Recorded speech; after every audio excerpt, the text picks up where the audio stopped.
Today I'm going to be talking to you about the BellaBeautéBar Basic Witch Palette. I don't know, is it BellaBeauteBar or BellaBeautéBar? I'm kind of confused because they have the accent aigu over the E in the beauté. That leads me to believe it's pronounced beauté, but also I've heard people pronounce it the other way. So if you know, let me know in the comments. I'm forever pronouncing things wrong on my channel. It's fine. So this palette was sent to me in PR, and I do have an affiliate code with BellaBeautéBar. It is SEEKINGSHIFTS, and it saves you 10% on your purchase, and I do earn a small commission if you use my code. So thank you so much if you use it. Of course, no pressure to do so. With that being said, I do have some bias towards a brand, so keep that in mind as I'm discussing this. And so this palette is going to be releasing on September 8th, 2023 at 12 p.m. Eastern Standard Time. It's going to retail for $65, and the affiliate code will take off $6.50. And in this palette, you're getting 9 mattes, 4 multi-chromes, 2 of which are holochromes, and 2 duochromes. And don't worry, I'm going to do in-depth swatches and descriptions of everything so you can know exactly what you're picking up when you get this palette. I feel like this palette reminds me of a better version of a palette from maybe like ColourPop or something that released a long time ago, and I always had FOMO about that palette. If you know which one I'm talking about, let me know in the comments, because I was like trying to look it up and I can't find which palette it was, but I feel like it's giving me really similar vibes to like an iconic palette from one of those brands like ColourPop, or I don't know. I'm learning as I've been receiving PR from BellaBeautéBar that the color stories they put together are like so well thought out that I feel like I can make so many looks with them. I ended up creating 4 looks because I couldn't narrow it down to just 2, and that happened with the last palette they sent me too, the Sun and the Sea palette. So I'm really excited to share those with you guys. Let's get into the descriptions of the shades. Let's start with the matte. Their matte formula, I don't think I fully appreciated it at first. Since I've been using the Sun and the Sea palette and now this palette for several looks at this point, it is honestly so good. And you guys know I like usually don't have opinions about matte formulas, but these practically blend themselves. And I'm speaking as someone who's not skilled at blending. And this shade, Black Cat, is like a shade I see myself reaching in this palette specifically to use because it packs so much depth and it blends out to this like beautiful, warm, almost like purpley tone. But it's also so easy to blend. Like it pretty much blends itself and it goes on and on. Anyway, let me go ahead and talk to you about each matte shade in here while I pop up some swatches. So first we have Glinda, which is a pastel pink. Then we have Conjure, which is a vibrant hot pink, like a fuchsia almost. This one did stain on me, which I would expect from any shade this color. Next we have Grimoire, which is like a pumpkin orange. Then we have Hex, which is a cool toned pastel lilac. Black Magic, which is a warm mid-tone purple. Hecate, which is a deeper, more vibrant purple. Then we have Black Cat, which is this incredible, like rich, deep blackened purple that blends out with some purple warmth. Then we have Creep It Real, which is this like kind of muted mid-tone green. And then Coven, which is a kind of deepish, mid-tone, muted purple. Really beautiful. So as for the duochromes, first we have Perfectly Wicked, which is like a light, semi-sheer mauve with pink and silver sparkles. It shifts to orange and gold, so it does have more than one shift, but they're not like super apparent, so I see why they called it a duochrome. This would make for a great topper shade. It has a very sparkly finish, but it's not necessarily textured. It smooths out really easily, and I think you can use it easily with a finger or a brush. Next we have Witch Please, which is this like really intense fuchsia pink that has blue to purple to pink shifts. This reminds me, I don't have the shade Virtual Pink from Glam Shop, but this reminds me of like a more vibrant shade like that. And I'll compare it to the most similar things I have in my collection, don't worry. This is really intense, but it doesn't apply fully opaque. Like you can definitely build it up to be that punchy, vibrant pink. But if you just apply it as like a wash, it's more of like a wearable pink tone. So you can really kind of control the impact that this has. And it has a sparkly finish. It's a little bit textured, doesn't necessarily have a large particle size, but it again smooths out really easily and almost creates this like wet look finish from those blue sparkles. Next, we have Resting Witch Face. If you're familiar with like Glam Rush from Shine by SD or Nocturne Ash from Devinah, this is like that type of multichrome. It's a purple that shifts pink, gold, green, teal. Super shifty, like really smooth, reflective finish. And this is one that you can like literally pair with any shades in this palette because it has the green, the orange, the purple, the pink, everything. So this is honestly such a great addition to the palette, and this is what I mean like when I say that BellaBeautéBar has these really well thought out color stories because it makes it so much more intuitive intuitive to use in my opinion when you have shades like this paired with these mattes. But anyway, the other regular multi-chrome is called Cauldron. It's a teal, blue, indigo, purple multi-chrome. This reminds me of like the gray based multi-chromes from like Clionadh or Terra Moons, but this is more sheer and it has a more vibrant, intense finish. I think it might be the same as a shade from an NC Ring palette I featured in a recent video. I didn't think to include that in comparisons, but if you want to see it compared on my stories on Instagram, just let me know in the comments. This is like really intense, really vibrant. Again, this would be great to layer over so many of these shades because it has a little bit of that sheerness in the base. One of those really transformative shades. Absolutely stunning. Now for the two holochromes. First we have Incantation, and this is a holochrome that shifts from spicy orange, gold, green. This has a sparkly finish but not really any texture. It can be sheared out or built up to a more opaque finish, and you see those beautiful hollow flecks throughout it. And this is another one that would be a great topper shade because you can shear it out. And then the last shade, which is my personal favorite, is Hocus Pocus. And this is one of those shades that's like, what color is it? Is it green? Is it teal? Is it silver? You really can't tell. It's another holochrome, and it's just like muted gold to green to teal to blue. It's so muted and like watercolor-esque that it's just stunning. It has a little bit more opacity to it, but you can definitely shear it out to a wash of sparkles. And it has a sparkly finish, but no texture really. It just smooths out so beautifully. It reflects so much light, and it has those hollow flecks in it that add even more dimension. As you can tell, I'm like really vibing with this palette. I'm like so inspired by it. Now that I've described all the shades to you, let's go ahead and get into the looks. I did 4 looks. Okay, for the first look, I'm starting off with the shade Grimoire, which is this like matte pumpkin orange. And I'm starting to build it up in my crease with that fluffy blending brush, starting with a sheer layer and gently diffusing along the edges. Then I'm going in with a second layer and really building up the pigmentation and opacity. And you see how easily that builds upon itself and diffuses along the edges. They're like so nice to work with. And then with whatever's left over on the brush, I'm bringing it into my outer corner and then kind of like diffusing it along my lower lash line. I don't want to put too much pigment down there, but I want a little bit just to make it more cohesive.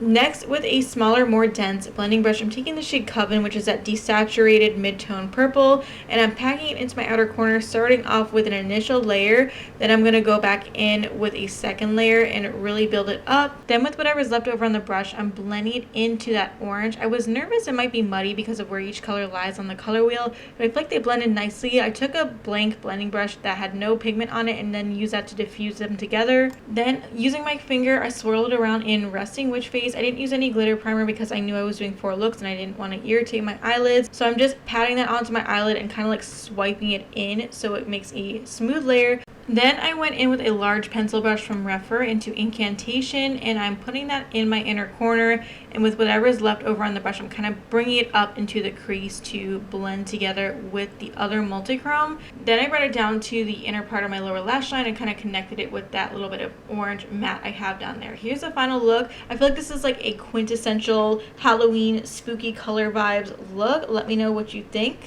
For the second look, I'm starting with a fluffy blending brush with the shade Glinda, and I'm putting that in my crease, starting again with a more sheer initial layer and then eventually building it up as I diffuse along the edges. By the way, I did accidentally shave off part of my eyebrow with an eyebrow razor. I don't want to talk about it, but if you see my eyebrow looking weird, that would be why.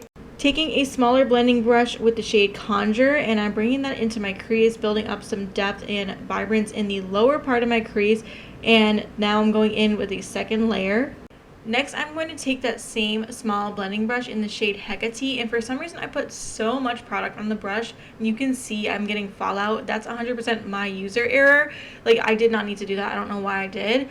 But anyway, I'm packing it into my outer corner, and then with whatever's left over on the brush, I'm blending it into that pink gradient I created. Then I just cleared the fallout with a powder puff that had leftover powder on it. Going back in with the same blending brush with whatever product was left over, and I'm diffusing the edges, then bringing it down into my lower lash line. Then I'm taking a blank blending brush and diffusing the edges. I'm trying to learn how to blend, y'all, one look at a time. I think I'm getting better at it though. Going into the shade Witch Please with my finger. That's that really vibrant fuchsia duochrome, and I'm just packing it onto my eyelid. Again, no glitter glue. I was planning to only put this on the outer 2/3, but I really liked how it looked, so I brought it all the way into the inner third of my lid and just made it like an all over lid shade. As you can see, it like doesn't have a fully opaque base, so I feel like it looked really cool over the gradient I created. Took my trusty floppy BH Cosmetics Unknown brush and used that to add a little bit more product around the edges and diffuse it into the mattes. Finally, I went into the shade Perfectly Wicked with that same Rephr pencil brush, and I brought it into my inner corner and my lower inner corner lash line into the matte that I already put down there. And here's the final look. I don't know if you can tell from this footage, but that Witch Please shade, like the blue reflect of it, almost gives this glossy wet look finish. It looks so good in person. I definitely want to do this look again. For the third look, I'm starting with Creep It Real. This is one of the Blend Bunny brushes. It's like the medium blending brush, and I'm bringing that into the inner half of my crease.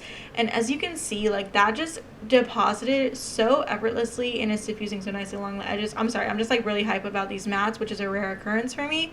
Once I was happy with that green, I went into the shade Grimoire again with the same Blend Bunny brush. I just cleared it off, and I brought that into the outer half of my crease, into my outer corner, and I like diffuse it into the green. I feel like these blended so seamlessly because they're not too far apart in the color wheel, and neither of them are very like saturated. So I also brought it down into my lower lash line. Next, I took a small dense blending brush into the shade Black Cat, and I packed that into my outer corner. First, starting off with a pretty sheer layer of it because I was nervous, and then I built it up. And do you see how much depth that added? That's like a second layer of it, and it blended so easily into the other mattes, even though this is like technically a really deep purple. I think took a blank blending brush and diffused the edges, and I was so happy with that gradient. I feel like it looks really good. Went into the shade Incantation with my finger, again no glitter glue, and I put that on the like center slash outer third of my eyelid. I like that you can kind of still see that gradient peeking through. Next, I went into Hocus Pocus with my finger again, and I put that in the inner third of my eyelid. I went with my BH brush and I diffused it along the edges and kind of brought it up into the crease and into Incantation. Then I went in with a dense Blend Bunny brush and I brought it into my inner corner, and again I brought it down into my lower lash line and kind of diffused it into that matte on the bottom. And here's the final look. My macro lens is forever exposing me for my little mascara dots. Just disregard that. I feel like this is another like quintessential Halloween color combo.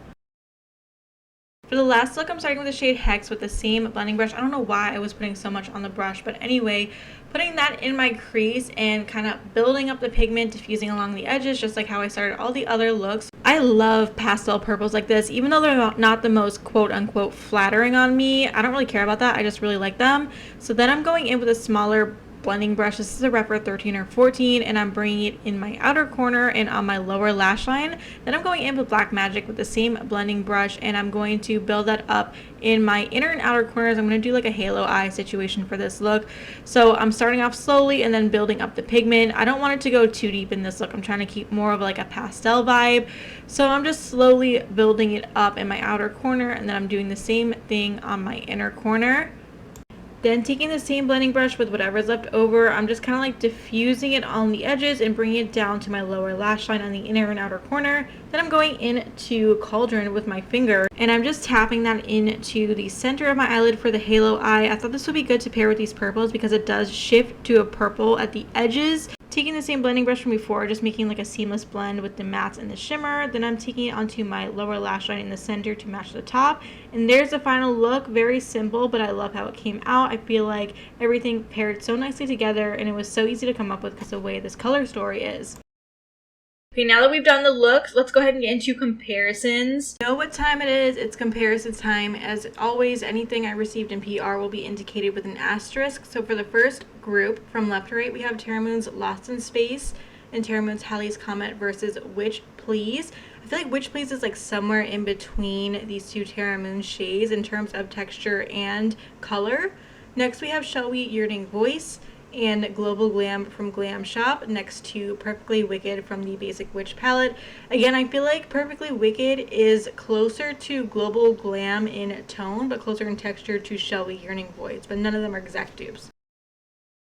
For the next group, we have Noble from Clionadh versus Glam Rush from Shine by SC, Nocturne Ash from Devinah, and then Resting Witch Phase from the Basic Witch palette. Resting Witch Phase is definitely closest to Nocturne Ash from Devinah, but it's a little bit more opaque and reflective, and maybe just like the slightest bit cooler tone, but that's really like splitting hairs. I definitely don't think you'd be able to tell the difference on the eyes. Next group, we have some spicy oranges. We have Centaurus from Devinah versus Eris from Clionadh, Burnish Light from Clionadh, Mercury from Terra, which is also a dupe to Burnt Sienna from Clionadh from their Deep Iridescent Multichromes, and then Incantation from the Basic Witch palette. So I feel like Incantation is a little bit more yellow leaning than like any of these, and it also has those hollow flecks, which I don't think are being picked up with the LED lights that I use, but it is slightly different, but definitely similar vibes to all of these. Okay, next group, we have all these teal, blue, purple shades. We have Breeze from Shine by SD, Double Take from Shellwe Makeup, Oculus Light from Clionadh, Cosmic Dancer from Terra, and then Cauldron from the Basic Witch palette. So the three on the left are like pretty much the same type of multichrome, just different opacity of the base. Cosmic Dancer from Terra has the same shifts, but it's like more of a brownish base. And then Cauldron is more of a sheer base and more vibrant than any of these, but like they're all very similar and they have the exact same shifts. For the last group, we have Orion from Devinah Cosmetics, Think I'm Crazy from Shine by SD, Splash from Luxie Beauty, Enceladus from Terra, and Hocus Pocus from the Basic Witch palette. I feel like these are all really similar, but again, there are slight differences. I feel like Hocus Pocus is like if you combined Think I'm Crazy from Shine by SD and Enceladus from Terra, and those are two of my like favorite multichromes ever, so it makes sense why I like that one so much. And also this does have those hollow flecks that I don't think are really picking up with my LED lights in this filming setup. Okay, that's going to be it for this video. I hope you liked it. I hope you found it helpful. If you did, please give it a thumbs up. Please subscribe to my channel if you're not already. And other than that, I'll see you in the next one. Bye!